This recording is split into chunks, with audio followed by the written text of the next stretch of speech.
What's going on, everybody? Welcome back to the Classics, the cinematic movie podcast that takes you back to the iconic films of 20 years ago, right here on iHeartRadio. What's going on? I miss you. I hope you missed me. I mean, it's only been a week, but you know that's a long week.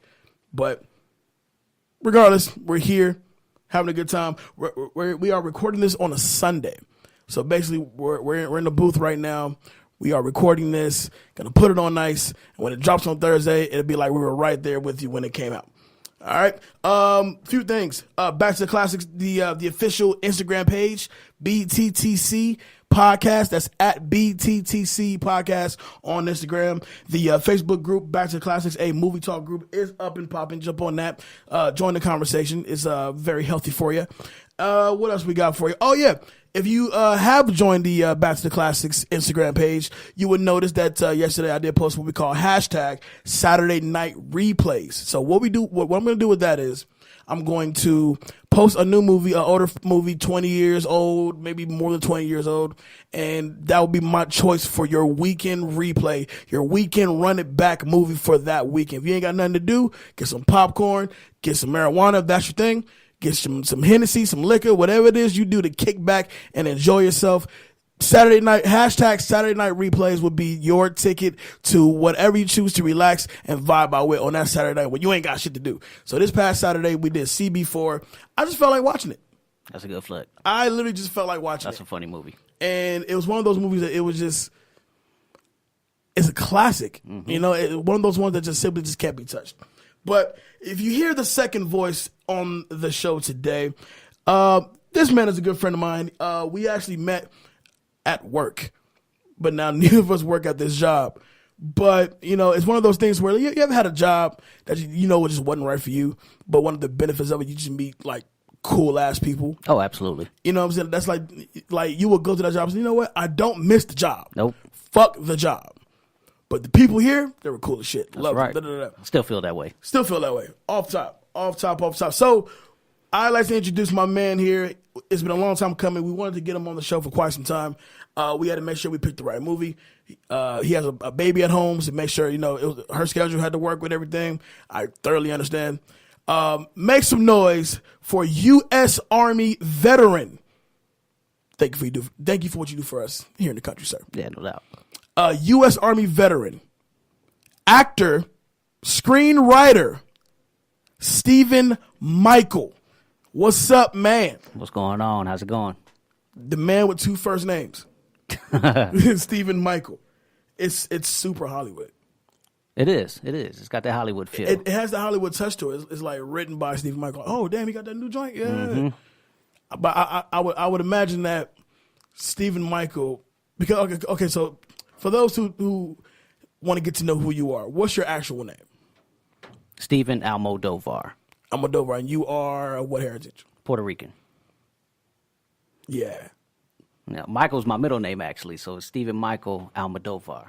So as we were prepping for this show, the Puerto Rican in you really does come out because you sent me a picture for promo, and the picture was so suave. I was like, this motherfucker has beautiful hair. Damn.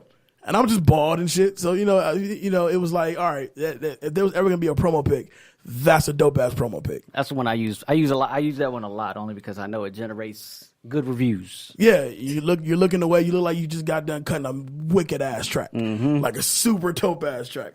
All right, so let's get to know Stephen Michael real quick.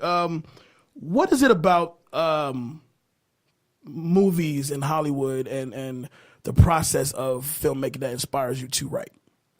So it all started, obviously, for me, it started as a kid, you know, watching Fresh Prince, Martin, you know, the show Martin, you know, growing up with, you know, the movies Bad Boys, the original Mission, you know, the first Mission Impossible with Tom Cruise, you know, I saw all that and it was just like, you know, action movies is my thing. Right. You know, and I always saw myself, you know, jumping off some blowing up car, things like that. So as a kid, you know, running around a playground, I did what I could. I mean, dangerous stunts. Right.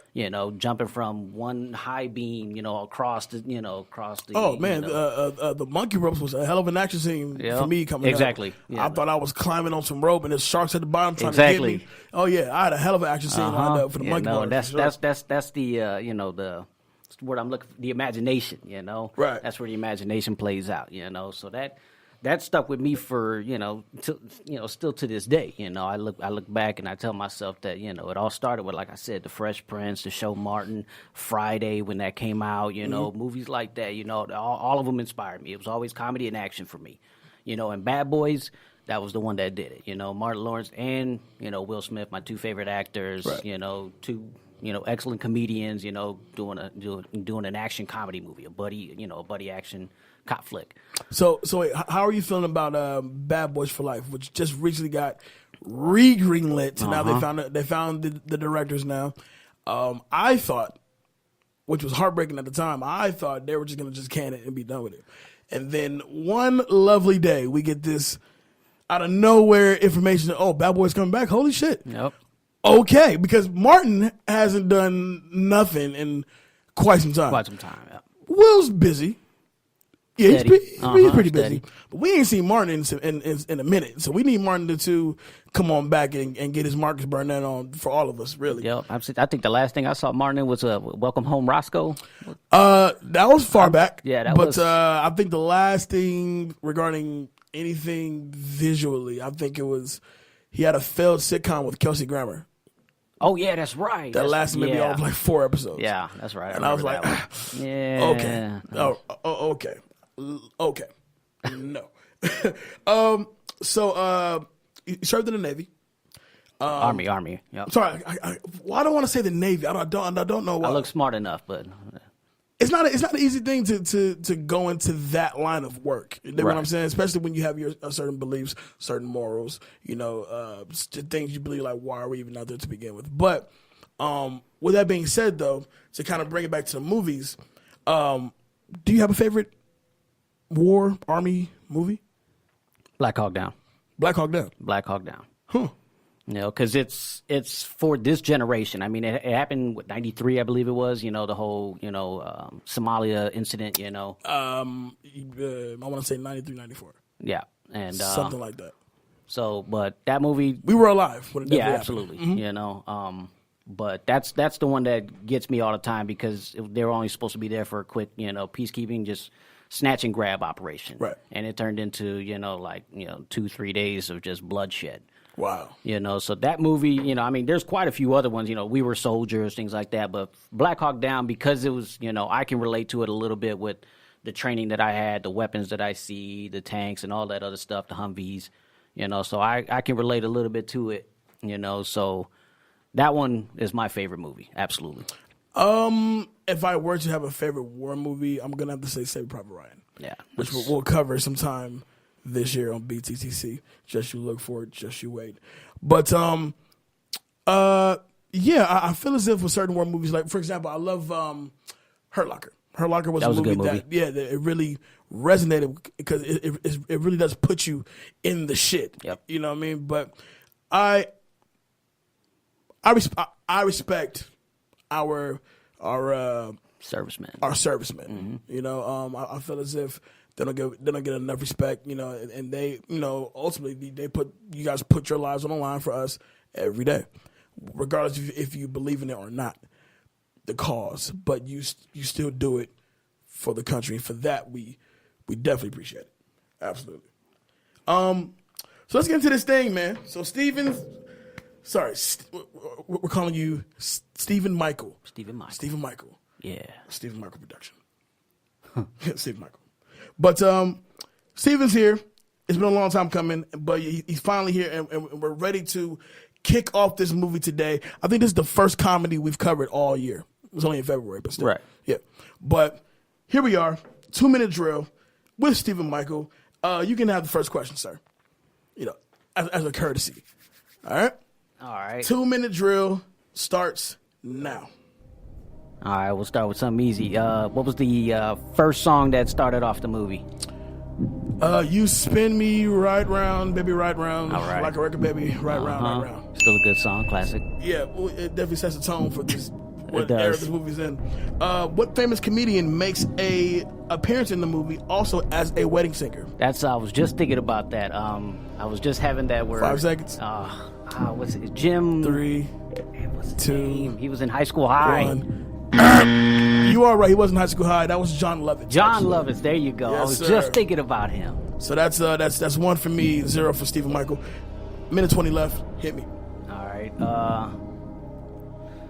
Who was the actor or actress that played George, the singer in Adam's Group?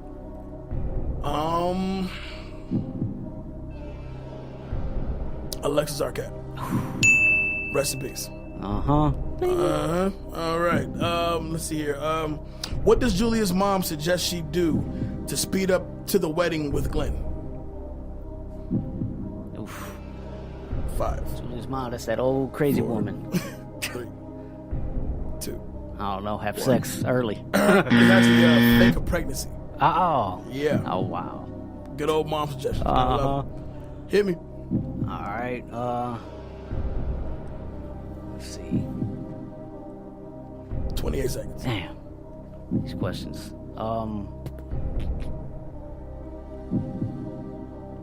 Got one, man. All right. Well, we got 17 seconds. I'm gonna go hit you with this last one, really quickly. What song does Robbie sing during his emotional breakdown? Somebody Kill Me, Please. Before that.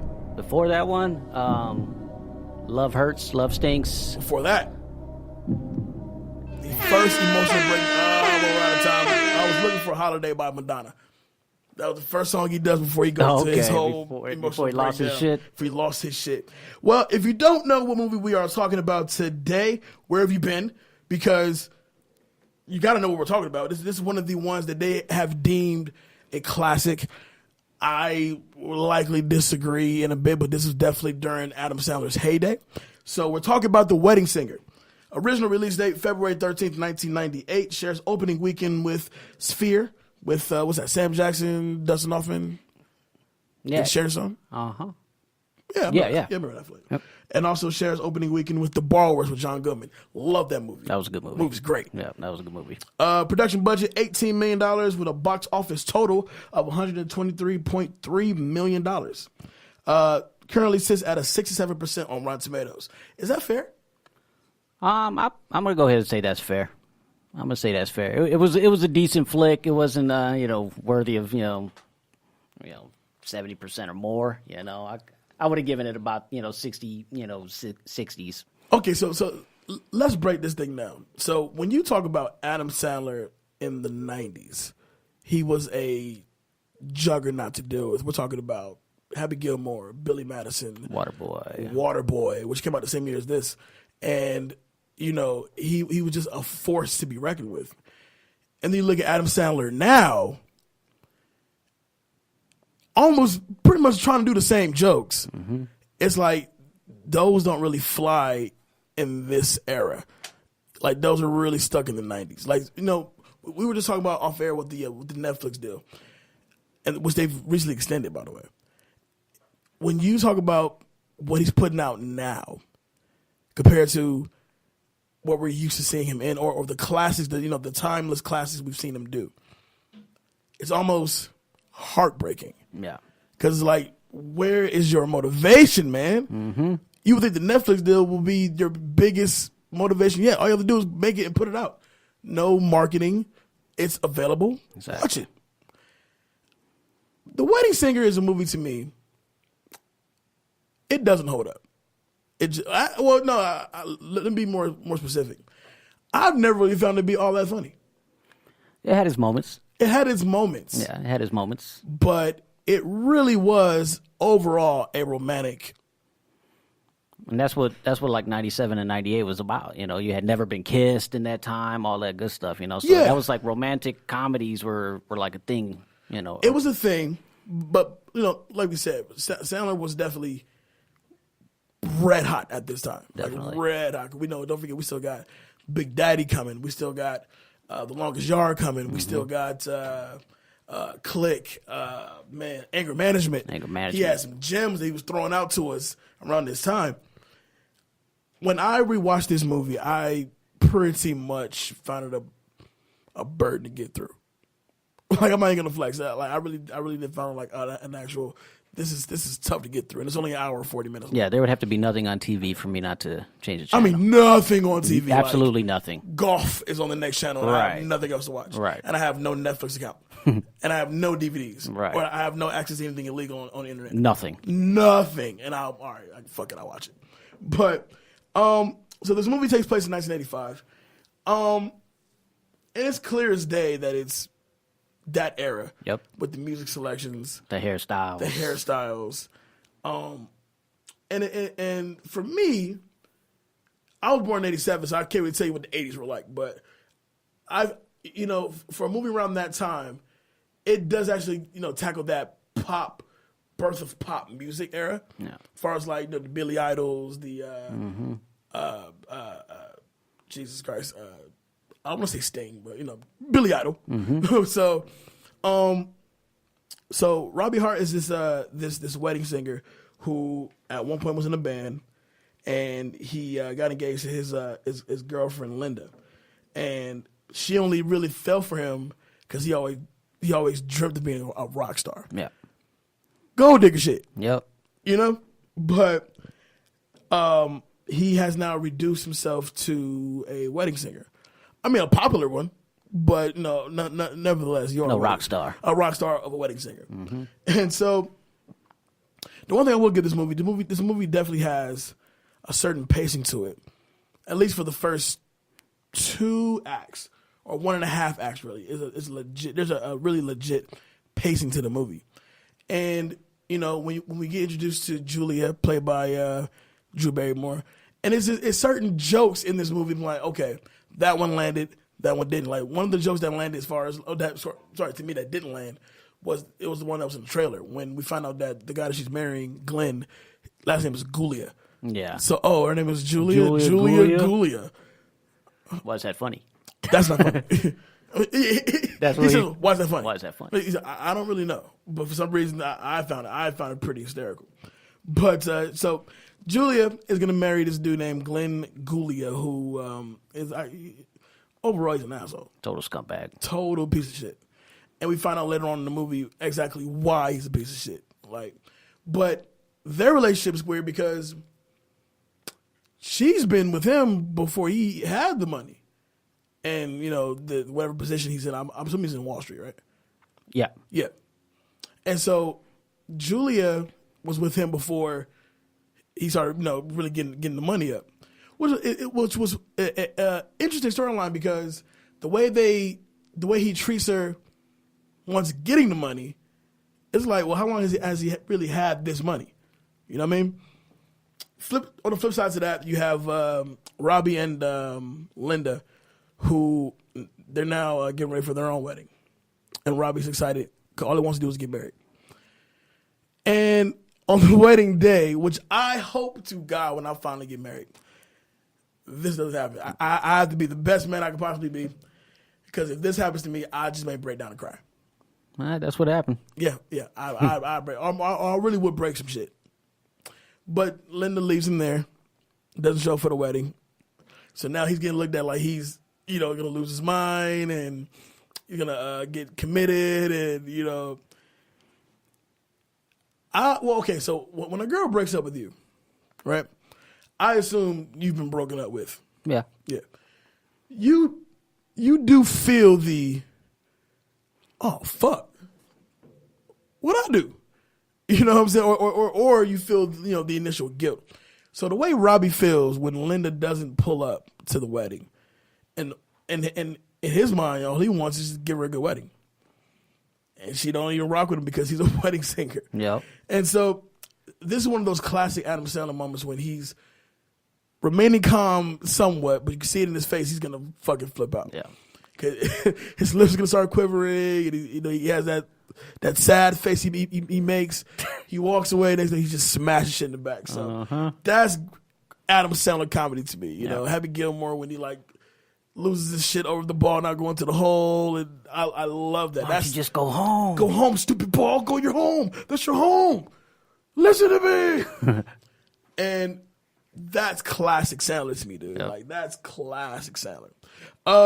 So Robbie has his homeboy. The homeboy's name, what was his name? Was Sammy. There we go. Yep. Sammy is a dope character. Sammy's a character that clearly Michael Jackson is kind of influencing his whole setup, his whole retro setup. Even to the point in the movie where he had a glove. He had a glove. He literally had a glove on along with the Thriller jacket. And he's a white guy with an earring. I don't know. I say Adam was clowning him. Yeah, the whole time. Clowning him. But we're really bouncing around. We really want to get a legit understanding of this movie because the message behind it, once you actually watch it again as an adult, the message behind it is, you're going to go through heartbreak. You're going to go through pain. But overall, as long as you stay true to who you are and don't let it beat you, berate you, whatever the case may be, you can push through. Yeah. And so I thought that's probably one of the main themes, and finding love, obviously. But that's one of the main things I got while watching this movie again. I'm like, oh, okay, now I picked it up. Doesn't make it more entertaining, but I've picked that up now. Yeah. So let me ask you, when Linda leaves Robbie at the altar, and you see how everybody is reacting to Robbie, that they're all think he's gonna like trip out one of these days, and yada yada yada. But then you come across this lady who's also getting married, but you guys have a connection, and then you meet her fiance, and her fiance is a piece of shit. A piece of shit. Total asshole. Who has directly told you he cheats on her whenever chance he gets. Yep. Tried 10 days ago. Dude. What do you do? What do you do? That's a tough one because, first you don't want to get involved in something. I mean, you just met the girl, So, I mean, why is it your business to, screw up their relationship, especially if there's nothing between the two of you just yet, at least. Right.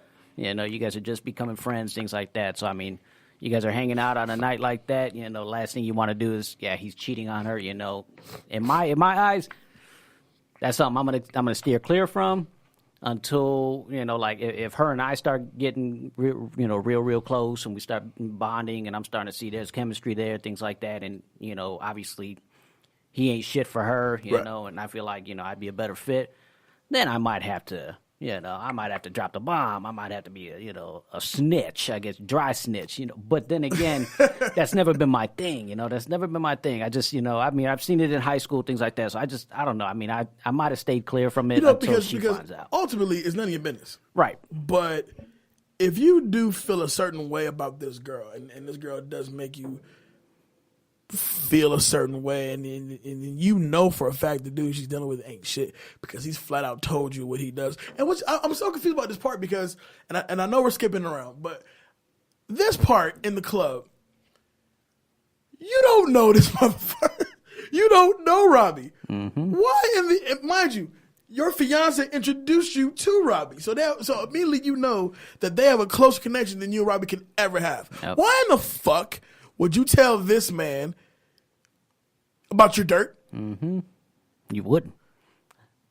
This is not realistic. Why in the world would you tell this man about the dirt that you're doing? Yeah, grade A choice meat, whatever, prime meat, whatever the fuck he said that there. That sounds like such a Me Too quote. Oh, God. That's grade A prime choice pussy right there. Yeah. Dude, locker room talk. Stop. But I was just curious, like why would you tell Robbie your plans? He doesn't know you. Nope. And he could easily just rat you out. Easy. Yes, easily. But yet you still confided. Told yourself. This was Instagram before Instagram. Mm-hmm. Yeah, exactly. But another thing I want to bring up, you did bring up Alexis Arquette.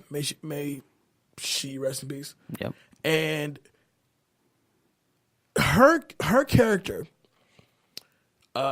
George, obviously is a reference to Boy George, clearly. But the fact that they keep having her do the song for her solo record. Oh, that was the best. I hated it. It was one of my favorite scenes because George didn't know what to do in that situation. So you see George like, looking around for Robbie. Like, okay, where the fuck's our lead singer? Well, I guess just replay it. But it's almost like George trying to like perfect the song. Because like every time she gets on the mic, it's super dramatic. You know what I'm saying? Yeah, always. Tossing the head back, you know what I'm saying? Closing the eyes. Closing the eye, like really feeling it. And the song does not fit the situation at all. So I never really liked that particular scene. But I also want to ask you, we all know somebody like a Sammy. Sammy's that dude. Sammy's that friend to where if you and your girl break up, he feels like the immediate way to make you feel better is to get some other chicks out there. Yeah. I have unfortunately been Sammy to a lot of my friends. Sorry, friends. But Sammy was that guy to where when he finally started to realize that Robbie, his best friend, was really starting to feel Julia and being affected by what's happening with Julia, he starts to realize, oh, you love her. You're in love with her. Mm-hmm. You know what I'm saying? Let's take it back to when Linda leaves Robbie, and that second wedding he performs that, in which he is having an emotional breakdown. What did that do for you? That to me, I think I felt that was coming. I did. I felt that was coming. You know, after you get left, you're a wedding singer. You get left at the altar. You believe in love, so that's why you're doing what you're doing. It's one of those jobs you have to believe in love. Yeah, and then you get left at the altar, and then you're performing at another wedding. Where these people are lovey-dovey, and you're looking at that shit like, well, that's bullshit. That's bullshit. I'm sitting here looking at these motherfuckers all in love, and I was left at the altar. Little do they know, obviously, but I was expecting it. I was. Right. I mean, I kind of had it coming. Yeah. So the character of Holly. Holly is Julia's sister, mm-hmm. right? Was it Christine Taylor? Yeah, Christine. Yeah, Christine Taylor. Mm-hmm. Marsha from the Brady Bunch movie. Yep. So I feel like she kind of already knew that Julia and Robbie had this thing going on, but she wanted Robbie as well for herself. And so even before we get into the part where Glenn pretty much wraps himself out, there's a scene before when they're having a conversation about how do you actually kiss once they say, you may not kiss the bride. Julia believes that, since you're in the church, you're in front of God. You should use tongue and, right. Keep it kind of subtle. Meanwhile, Christine wants like full-blown tongue down the throat. Mm-hmm. I can agree because it is your wedding day. Fuck it. Gotta understand. But when Robbie comes over, and they've already hung out for a little while now, when Robbie comes over, Holly has Julia try the wedding kiss on Robbie. And, of course, the spark just flew off that. Yeah. But instead of Holly taking him like, oh, they do like each other, I want him, actually, mm-hmm. which creates the most weirdest double date between them four. So, kind of skipping around. And here. she saw the spark, though, during that kiss. She had to see the spark. She saw the spark. But she saw the spark between her and Robbie, yeah. not Julia and Robbie. But let's talk about the old lady for a second. Oh. That's more of to me, more of the iconic characters in this movie. Because the old lady first of all, she's perverted. Very. She's extremely perverted. Very. What relation is she to Robbie? A neighbor. Mm-hmm. But she's also seen his penis when he was a kid. She can actually describe his penis to him as a child. She told him he had a girth. That's fucking creepy. Yeah. But that character is one of those super standout characters, man. Like I really did enjoy her screen stuff. Even when she does the wedding, I think she does her anniversary party, and she's singing the hip hop song. She's singing Sugar Hill Gang. Mm-hmm. Hilarious part to me. Oh, great. First of all, it's always fun to see old white people do rap songs. Like I'm waiting for like Betty White to do a collab with Future. You know what I'm saying? Like I would really love to see that. But let's kind of jumping around some more here. Robbie gets the idea from Holly. The only reason why Julia is marrying Glenn is because he's rich. He's a businessman, security, Pretty much negates the fact that, all right, well, maybe she actually like loves him. Right. So, feeling insecure about himself, Robbie tries to get a job at the bank. Which is another great scene to me because I think he offers the bank manager free singing lessons if he give him a job. Yeah. If not a job, give him at least give him a business card. I'm trying to press a girl. Right. Get out, please. Like, okay, thanks for your time.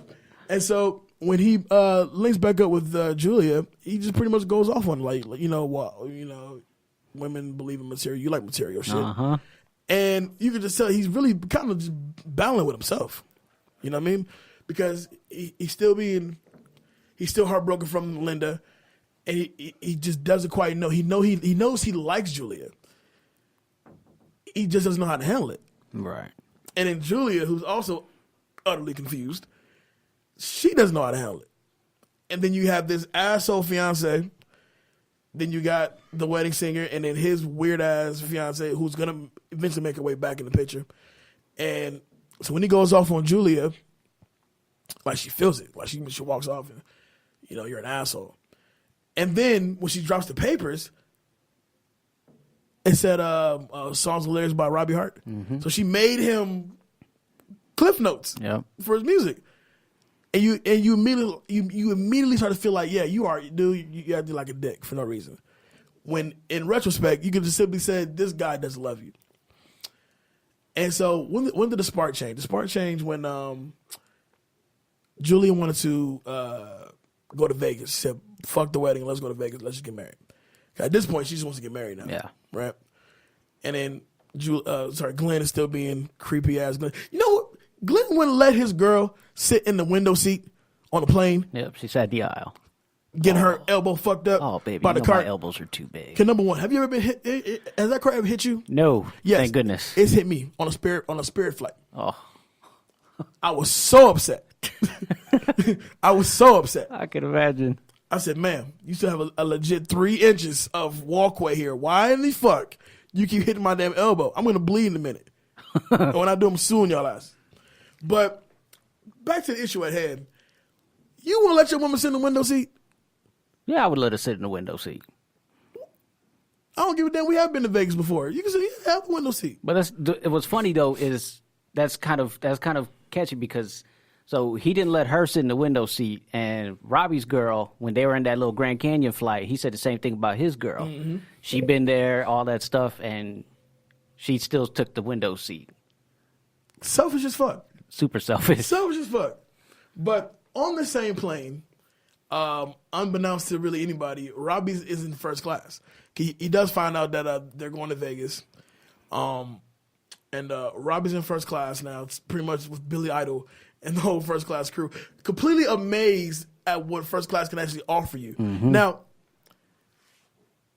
I've been on a first class flight. However, my first class flight experience was not good because my airline carrier I rode my first class flight on was Spirit. And so Spirit Airlines, which is an airline that charge you for fucking breathing, yep. They put me in a somewhat comfortable recliner couch to sit on. However, the drinks were still $8. Jeez. Yeah, I'm like, so what's first class about it? See these couches? Shit, they got lawn chairs in the back, baby. You know what I'm saying? So yeah, my first class experience was actually horrible, and I didn't even buy the ticket first class. I think I got late to the airport, and that was like the last seat that was available. I said, cool, I'll take it. And it was horrible. The flight still sucked. I really didn't get much sleep. It's a recliner chair, but it reclines maybe an inch. Mm-hmm. So there's not much reclining to do. And the feet don't even go up. Spirit Airlines is soul plane. Yeah. All right? They're soul plane. We're going to say that to the end of time. Spirit Airlines is soul. I would never fly them fuckers again. Mm-hmm. But I'm forgetting my point.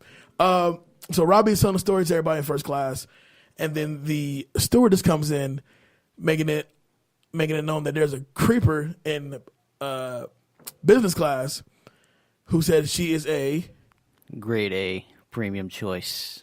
Like, I only know one creeper that says that stupid shit. Mm-hmm. You peep outside, there's Julia. So what I thought was cool, cliche as shit, but what I thought was cool was the way to win Julia back over by having Billy Idol pretty much announce Robbie's song, which is played over the intercom. Then he walks out playing the song and shit. It was a good moment. Yeah, it was a touching moment. However, Glenn, I don't think Glenn can fight.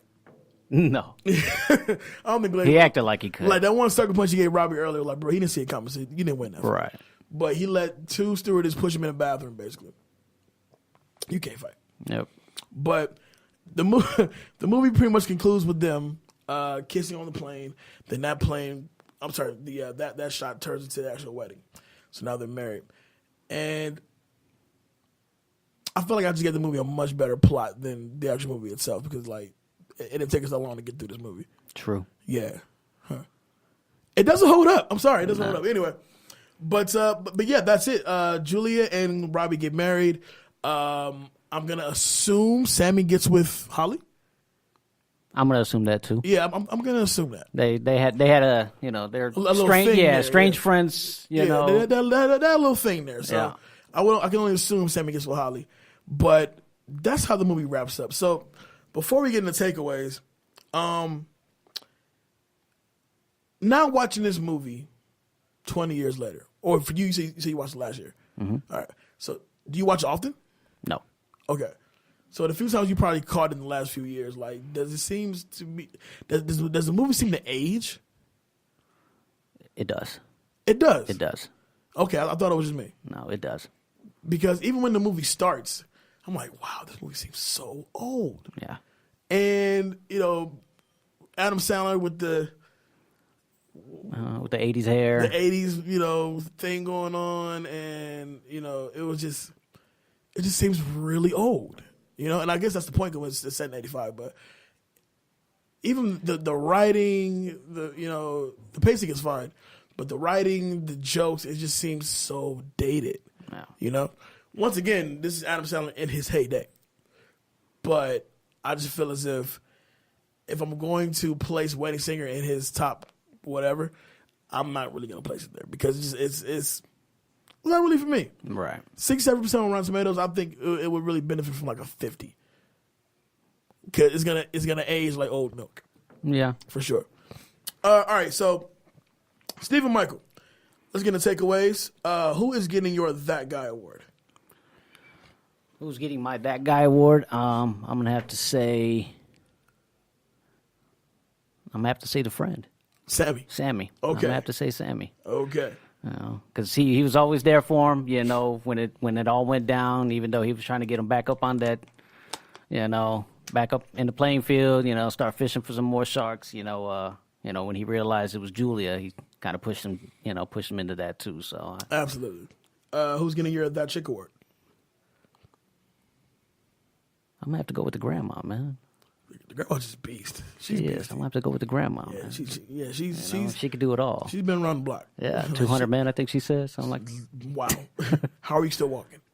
This Fool award. Of course, got to go to Glenn. Oh, Glenn Gulia. Yep, Glenn Gulia. You're a dick for him. You know what? And Glenn's face always did this weird smirk thing that bothered me the whole fucking movie. It really got on my nerves. Like, bro, you have this weird smirk to you. Like, you don't want to smile, but then you're too cool to smile. Yeah. And he had that Miami Vice thing going on he had too. A goddamn DeLorean. Yeah, and he had a DeLorean. Yes. With the Miami Vice thing, you're a it's douche. a CD player. You're a douche. What are you cutting out? What scene or moment in this movie would you cut out? The scene or part in the movie that I would cut out? What would you cut out? I mean, I'll get mine in a second. See, if I have to cut out a scene, I don't know. There's a couple good ones in there, but I mean, a lot of the movie was just like you said, it was kind of hard to get through. So yeah, it kind of just comes. I mean, there's a couple of scenes, but I don't know. What about your iconic scene? Well, the iconic scene, for me, I thoroughly enjoy when he lost his mind. When he lost his mind, and he even told the guy to, shut your trap, Friar. Wrap this, this microphone wire around your throat. I think to me that was great. All right. For me, my That Guy award is gonna go to Sammy. Sammy is what you call a A1 homie. The guy you can easily make fun of. A guy who actually has an arch himself in this movie, which I kind of forgot about when he himself says, I'm not happy. I'm fucking miserable. Yeah. I want somebody just to hold me. And he plays this really cool, suave, I get all the girls thing because he favors Barbarino and my man from Happy Days and all that shit, realizing they get old and fat too. Yeah. And so he just wants somebody to hold on to him. He plays this machismo, I get all the girls thing. But overall, though, he does lead his boy to do something that he needed to do. So, and then he paid for the ticket too. And he paid for the ticket. So yeah, so Sammy definitely he gets my That Guy award. That Chick award goes to Holly. All right. Holly, who at one point was blocking. Yeah, she was. Realized, all right, I'm in the wrong for this. You need to go after Julia because obviously that's who you want. So she realized. So I've seen movies where the best friend or the sister finds out he doesn't want you, he wants her. So you'll try to sabotage that. Yeah. Holly is a homie. So she's like, yeah, go after Julia. Like, Glenn ain't about shit. And she was with Sammy when they did that. Yes. So it's like, all right, cool. So yeah, Holly gets my that Chick award. This full award, hands down, goes to Glenn. Gulia. Glenn Gulia is a bitch ass. And I think he played the character so well. He did. He knows he's a bitch ass. Yeah. So, and going back to what we said earlier about how he literally tells Robbie his entire dirt. Robbie sees him walking up with 2 chicks on his arm anyway, and the crew. Mm-hmm. And it's like, what the hell? What the hell? Yeah. I know some of the most clumsiest motherfuckers in the world that would never get caught up that bad. Right. He was just he didn't care. He showed it. He was free falling. Yes, he was. My cut that out is gonna go to the Boy George joke. The reoccurring Boy George joke with the song. With the song. When I first saw it was funny. When I saw it again, I'm like, this is a reoccurring joke that's just not funny. See, what's funny though is I cannot sing that song now without thinking of that part. Mm-hmm. Yes, I can't sing that song now without thinking of that part. For the longest time, I thought Alex Arquette was Boy George. Yeah. Yeah. Straight up. I thought, yeah. I'm like, wait a minute, I had to do a little research. Yeah, I thought he was Boy George. Yes, actually. I had to do some research, and I was like, wait, what? My iconic scene, I'm going to go with you, is the official breakdown scene, but how the breakdown scene goes into Love Stinks, the song. Yes. Because he literally bags on the back table so out of line, and I died laughing at this part. He makes fun of the back table with the weirdos, the fat dude, yes, the weird-looking chick, and somebody else, but he literally singles them out specifically. Yeah. And creates the whole Love Stinks, group song. And then they agree to when he gets the mic up to their mouth. Yes, I think that part was so fucking funny. Like, yes. He literally had his emotional breakdown at that moment. So, quick hits. Let's get into this thing. Quick hits. Carrie Fisher, Judd Apatow, and Adam Sandler worked uncredited on the script. What did Carrie Fisher write? What did she write? It makes you wonder. I mean, what did you write? And then, we know Judd Apatow. He writes these kind of things, dramedies really. But what did Carrie Fisher write? No idea. Wow. All right. Well, the butterfly jean jacket that Julia wears throughout the movie actually belongs to Drew Barrymore. The director liked her jacket and told her to wear it as part of her costume. Oh, wow. And not like bringing your own props, baby. Uh-huh. And not like bringing your own props. Save some money there. Save some money. This is the first of 3 movies starring Adam Sandler and Drew Barrymore. The others are 50 First Dates and Blended. I actually enjoy 50 First Dates. Blended, I can do without. I thought they were all right. Blended, I could definitely do without. Blended, I mean, just like The Wedding Singer, Blended had its moments. 50 First Dates now was great. 50 First Dates was great. Mm-hmm. That was a great flick. Wedding Singer and Blended, like I said, they had their moments. Okay. Robbie tells Linda at one point to get out of my Van Halen t-shirt before you jinx the band and they break up. David Lee Roth did leave Van Halen in 1985, the year in which this movie is set. That's wild. I wonder, was that? Oh, yeah. So technically, she did jinx Van Halen. Yep. That bitch. Mm-hmm. That bitch. Another problem I wanted to point out. When the little kid comes outside, hey, Linda. Yeah. You a bitch. Yeah. Love that part. It's a great part. The front license plate on Sammy's limo reads, I'm kinky. Is that the one where he hits all the cones? Yes. It says, I'm kinky. I've never noticed that until just now. Final one, we have the role of Glenn Gulia was originally written for Jim Carrey. However, he declined. If Carrey had accepted the role, this would be the first and only time he and Adam Sandler would co-star in a film together. Wow. Can you imagine Jim Carrey playing Glenn Gould? I can't. I can't either. I can't. It's hard. I think dude that played it did very, very well. He was just a smug. Yeah. I don't know. I mean, Jim Carrey, he would have brought comedy to it, you know. And, Yeah. And he didn't have that smug Miami Vice DeLorean CD player kind of vibe to him. I don't. I'm glad Jim passed. It's a CD player, babe. Play CD. So fucking well. Anyway, but it goes to show how old this movie's gonna be set into. But that's it, man. That was The Wedding Singer. Obviously, a movie like this can be remade for present day, It could. but we need some fresh talent in there, man. Oh, they would. If they did that, I mean, Adam Sandler would probably be, you know, he would have some EP credits, you know, executive producer things, you know, but I don't think he would, you know, come back as Robbie Hart.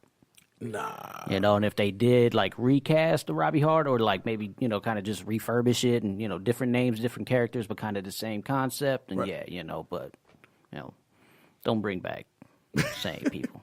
All right, so what would you say is your favorite, like, Adam Sandler flick? I'd have to either go with Waterboy or Anger Management. I'm going to have to go Waterboy. I'm going to have to go with Waterboy. Waterboy is one of the ones where, like, to this day, I can still put it on and be thoroughly entertained. Yep. You know what I'm saying? Just the little things he would do, and water sucks. It really, really sucks. Oh, yeah, we're doing Waterboy this year, too. I can't wait to do it. Oh, beautiful. Can't wait to do Waterboy. But, yeah, I like Waterboy. I think my second choice has to be Happy Gilmore. I was just going to say, yeah. My top Happy two has to Gilmore. be Waterboy and Happy Gilmore, with Anger Management being the I close. love when he attacked Bob. Oh, the Bob Barker You're fight? going to get it, Bobby. Well, yeah, he fights Bob Barker, then he fights the clown. You're gonna die, clown. Yeah, love that part. Stephen Michael, it's been an absolute pleasure to have you on the show today, brother. I appreciate it. It's been a long time coming. You got to come back and do another one with Oh, us. absolutely, man. All right, let the good people know where they can find you. Find me on Facebook. Find me on Instagram. Instagram under Agent Devereaux. Facebook under my name, Stephen, Stphan. Last name is Alm as in Mike, Od as in David, Ov as in Victor, Ar. No, that's a little long. 4 syllables. Almodovar. Pretty easy. But Puerto Rican. Yeah, Puerto Rican. You can find me there. You know, I mean, Snapchat I haven't used in a while, but you know, Twitter should be under you know, I believe it's under Stephen Almodovar also. So yeah. Yeah, Stephen will be back with us, man. Like this is just way too much fun. Of course, not like to bring back all the damn guests because the DeLorean has space for everybody. Yeah, I gotta come back. Hell yeah. You can find me on all the social media simply at I am Jay Alonzo. That's Instagram, Snapchat, Twitter, Facebook, the bird with the note on it. Anything you can find me on, you can find me at that handle. And of course, like I said, don't forget to follow Back to the Classics Instagram page at BTTC Podcast on Instagram. Besides that is a wrap. Thank you once again to my man Stephen Michael. Yep. All right, this is Back to the Classics. We'll see y'all next week. Peace. Peace.